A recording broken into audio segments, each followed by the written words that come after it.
నమస్కారం. లక్ష్మి చెప్పే కథలకు స్వాగతం. వీణులతో వీక్షించటానికి సిద్ధం కండి. ప్రియ సఖులు, ఇప్పుడు మనం మన మనసుకు ఎంతో సంతోషాన్ని విస్మయాన్ని కలిగించే ఒక కథను విందామండి. ఈ కథ నాకు వాట్సాప్లో వచ్చిందండి. దీని రచయిత ఎవరో తెలీదు.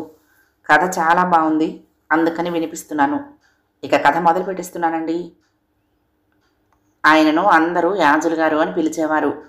పూర్తి పేరు తెలిసిన వారు జీవించి ఉన్నది ఒక్కరే. ఆవిడ నోరు తెరిచి ఆ పేరును చెప్పి దాదాపుగా 5 పుష్కరాలు అయి ఉంటుంది.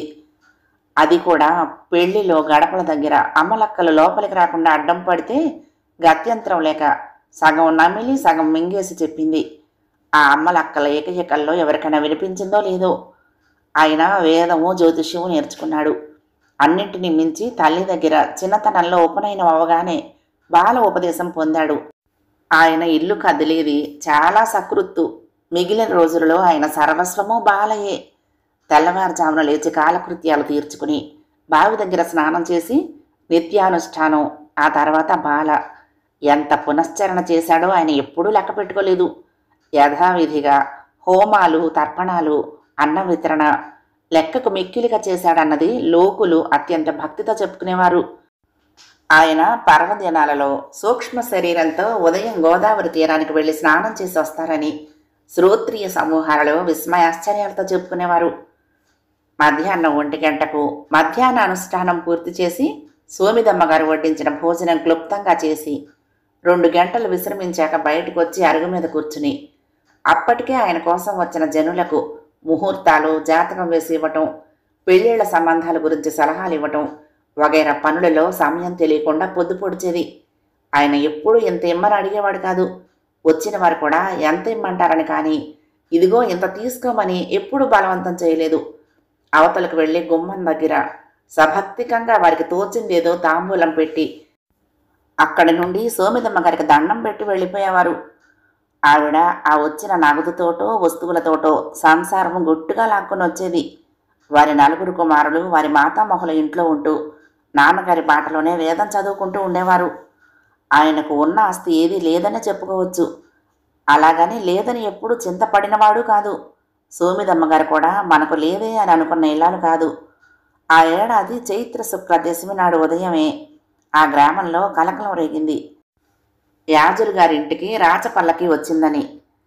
రాజుగారి మీద గౌరవంతో ఎవ్వరూ పల్లకి చుట్టూ మూగే ఆలోచన చేయలేదు, పిల్లలతో సహా. యాజులు గారు స్నానం ముగించుకుని అనుష్ఠానం ప్రారంభించబోతూ ఉండగా గడప దగ్గర నుంచి మర్యాద, అధికారం మేళవించిన గొంతుతో చేంబ్రోలు యాజులు గారు ఉన్నారా అమ్మా అన్న వాకబు వినిపించగా ఆయన లేచి వచ్చారు. ఎవరు నాయనా అంటూ బయట కడుగు పెట్టిన యాజులు గారికి సాయుధులైన రాజభటులు, అందమైన పల్లకి, ఆ భటుల పై అధికారి కనపడటంతో కొంచెం విస్తుపోయారు. పెద్దాపురం సంస్థానాధీశులు శ్రీ శ్రీ శ్రీ వత్సవాయ రాయజగపతి మహారాజులు గారి దేవేరి శ్రీ శ్రీ శ్రీ బుచ్చి సీతాయమ్మ బహద్దూరు రాణివారు తమను దర్శించటానికి వేంచేశారు. అనుమతి ఇస్తే లోపలికి వేంచేయగలరు అన్నాడు ఆ అధికారి. రాచమర్యాద సరిగ్గా తెలియకపోయినా అయ్యో తప్పకుండా రావచ్చు అని తమ దగ్గర ఉన్న చాప, దానిమీద భార్య పట్టుచీర పరిచి ఆహ్వానించారాయన. రాణిగారు శిరస్సు వంచి ఇంట్లో ప్రవేశించి ఆయనను చూసి అప్రయత్నంగా 2 చేతులు జోడించి నమస్కరించింది. దీర్ఘ సుమంగళి భవ అని ఆశీర్వదించారాయన. అస్పష్టంగా వెక్కిళ్ల శబ్దం ఆయన చెవులు పడింది. అమ్మా, మీరెంతో దుఃఖంలో ఉన్నారు. నా ఆశీర్వచనం తర్వాత మీ దుఃఖం బహిర్గతమైంది. అంటే మహారాజు ఆరోగ్యం గురించి చాలా ఆవేదన చెందుతున్నారన్నమాట. నా దగ్గరికి వచ్చారంటే వైద్యులు కూడా నిస్సహాయులే ఉండాలి. కానీ మీరు మా ఇంట అడుగుపెట్టిన ముహూర్తం ఆరోగ్యకారకుడైన సూర్య భగవానుడు ఉచ్చదశలో ఉన్నవేళ మహారాజు ఆరోగ్యం తప్పకుండా బాగుపడుతుంది అన్నారు. మ్లానమైన మహారాణి ముఖంలో ప్రసన్న రేఖ తాండవించింది. సంకోచం వదిలి ఆయన పాదాలంటి నమస్కరించింది.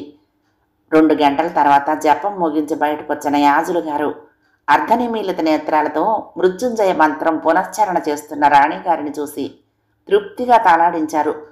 జపంలోకి వెళ్లే ముందు ఆయన రాణిగారికి మృత్యుంజయ మంత్రం ఉపదేశించి, అమ్మా, నా జపం 1 గంట పట్టొచ్చు, 4 గంటలు పట్టొచ్చు. అంతవరకు మీరు ఈ మహామంత్రం మానొద్దు. నాకు నా ధ్యానంలో ప్రస్తుత సమస్యకు సమాధానం దొరుకుతుందని గాఢంగా నమ్ముతున్నాను. మాతాపితరులు పార్వతీ పరమేశ్వరులను ప్రార్థించి జపం మొదలుపెట్టండి. నేను మళ్ళీ వచ్చిన తర్వాతే నా గొంతు విన్నాకే మీరు కళ్ళు తెరవండి అని చెప్పారు. సుగంధ ద్రవ్యాలు వేసిన చక్కెర నీళ్లు త్రాగుతూ ఉండగా యాజులు గారు రాణిగారికి విపులంగా పరిస్థితి వివరించారు.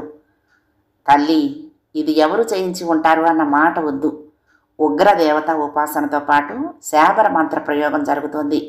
నెమ్మదిగా పనిచేసే విషప్రయోగం కూడా జరుగుతున్నది. మీరు రాజావారి శరీరం రంగులో మార్పు ఏమైనా గమనించారా అని అడిగిన ప్రశ్నకు రాణి ఉలిక్కిపడింది. అవును గురువుగారు, నేను గమనించాను. కానీ అస్వస్థత కారణంగా వచ్చిందని నాకు నేను సమాధానం చెప్పుకున్నాను అంది రాణిగారు. సాలోచనగా తల దాటించారు యాజులు గారు. ఎలాంటి విషప్రయోగమైనా దుష్ట మంత్ర ప్రయోగమైనా చల్లని తల్లి ఆ పరమేశ్వరి అనుగ్రహం ఉంటే ఏమీ చేయలేవు తల్లి. దీనికోసం సూర్య నమస్కారాలు, దుష్ట మంత్ర ప్రభావం అడ్డుకునేందుకు కాళీ, ఆంజనేయుడు, లక్ష్మీ నృసింహులను ప్రార్థించుదాము. మీరు ప్రతిరోజు ఈ మృత్యుంజయ మంత్రం రాజావారి దగ్గర కూర్చుని చెయ్యండి. వారికి ఇచ్చే ఏ పదార్థమైనా క్షుణ్ణంగా తనిఖీ చేయించండి.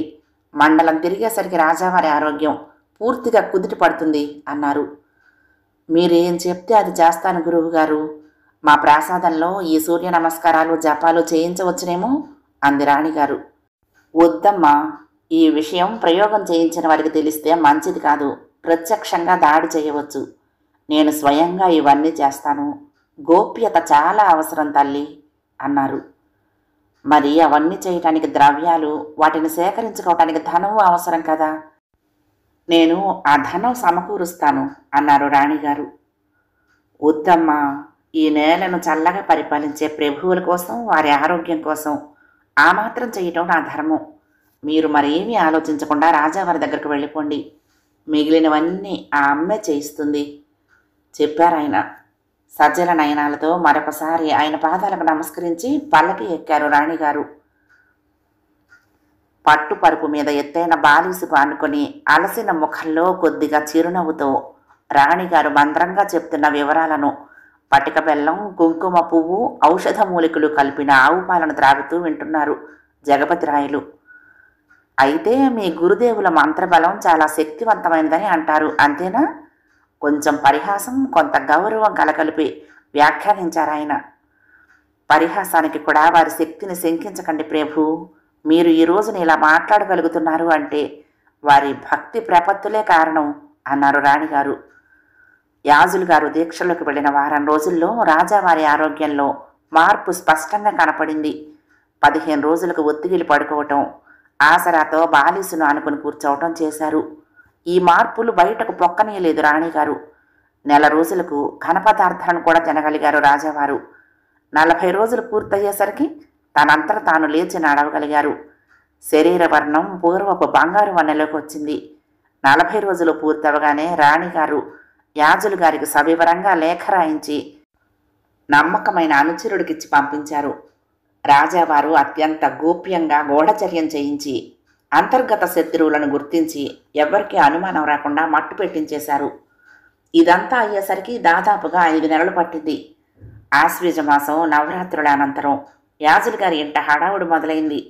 ఈసారి రాణిగారికి ఆతిథ్యంలో ఏమాత్రం లోటు రాకుండా సోమిదమ్మ గారు స్వయంగా శ్రద్ధ తీసుకుని ఇంటిని తీర్చిదిద్ది ముస్తాబు చేశారు. రాణిగారి పల్లకి వచ్చే సమయానికి కాళ్ళు కడుక్కోవటానికి నీళ్లు ఇవ్వటం దగ్గర నుంచి సమస్తం ఆవిడే చూసుకున్నారు. యాజులు గారు అనుష్ఠానం ముగించుకుని వచ్చేసరికి ఆవిడ రాణిగారికి విసనకర్రతో విసురుతూ రాణిగారు చెప్పే వివరాలు వింటున్నారు. పూజ ముగించుకుని వచ్చిన యాజులు గారిని చూసిన రాణిగారు మ్రాన్పడిపోయారు.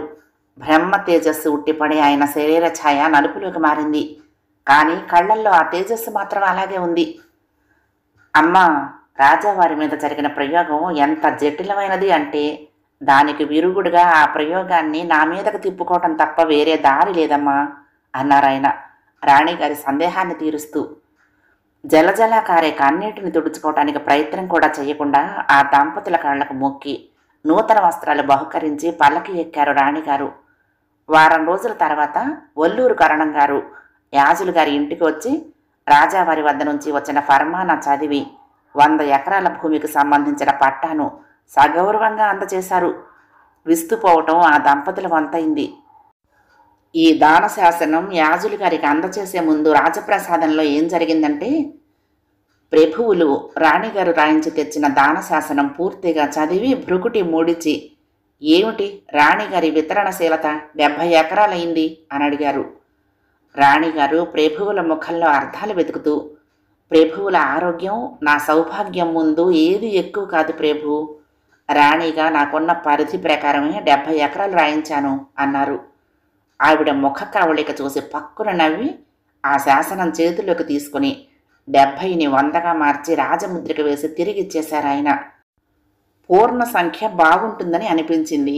పరిహాసం రాణివారి మేధస్సుకు అందలేదా అని మళ్ళీ కలకలమని నవ్వుతున్న శ్రీ శ్రీ శ్రీ వత్సవాయ రాయ జగపతి మహారాజు గారిని సంభ్రమాశ్చర్యాలతో చూస్తూ ఉండిపోయారు రాణి శ్రీ శ్రీ శ్రీ బుచ్చి సీతాయమ్మ బహద్దూర్ వారు. కథ సమాప్తం. ప్రియ సఖులు, ఈ కథ మీకు నచ్చితే తప్పకుండా లైక్ చేయండి, హైప్ ఇవ్వండి, షేర్ చేయండి, కామెంట్ చేయండి, సబ్స్క్రైబ్ చేసుకుని నన్ను ఎంకరేజ్ చేయండి. ఉంటానండి. ప్రేమతో లక్ష్మి, కృష్ణాతీరం దుర్గమ్మ సన్నిధానం. నమస్తే.